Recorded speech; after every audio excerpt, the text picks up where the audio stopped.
მოგესალმებით. Მოდი ვნახოთ, რისი აღიარება უჭირს თქვენთან პარტნიორს. რისი აღიარება უჭირს თქვენთან პარტნიორს. ვნახოთ ჯერ ვინ მოვიდა. ადამიანი, რომელიც ახლა გაურკვევლობაშია და ჩიხშია, ადამიანი, რომელიც შეიძლება ქონდეს რაღაც პატარა სისუსტეები, კალთად უყვარდეს დალება, უყვარდეს თამაში, ხო რაღაცა ადამიანი, რომელიც თითქოს ყველასგან მიტოვებულია, ყველაფრისგან მიტოვებულია, საკმაოდ მძიმე ენერგიებშია და ნახეთ როგორი მომენტი აქვს თითქოს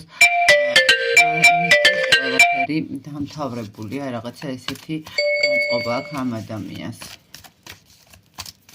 მოდით ნახოთ რას მალავს თქვენთან.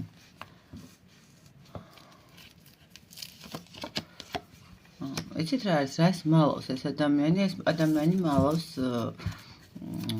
იმას, რომ ახერხებს და თუ თავს გაცოდებთ თავისი რაღაცა პრობლემებით, ნახეთ, იმდენად პრობლემებიანი ადამიანი მოვიდა, თუ ეს ადამიანი თავს ამ პრობლემებს ძალიან გახოთ, იცოდეთ, რომ ეს მისი მანიპულაციაა, ხო?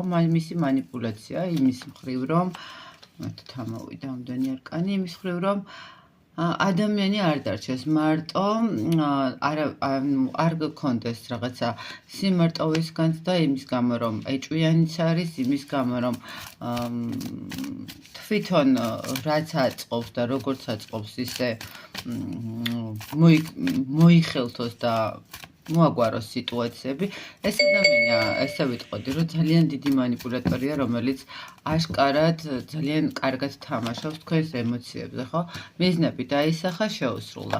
ეს ადამიანი რას გიმალავთ? გიმალავთ თითქმის ყველაფერს, რაც მის თავს ეხება, ხო? გიმალავთ, შეიძლება ურთიერთობასაც გიმალავდეთ სხვა ადამიანთან. ეს ადამიანი ძალიან კარგად ფარავს და მალავს თავის შინაგან მეს, ანუ ნახეთ, რასაც წარმოადგენს, თქვენ აბსოლუტურად არ იცით, აი ესე ვიტყოდი.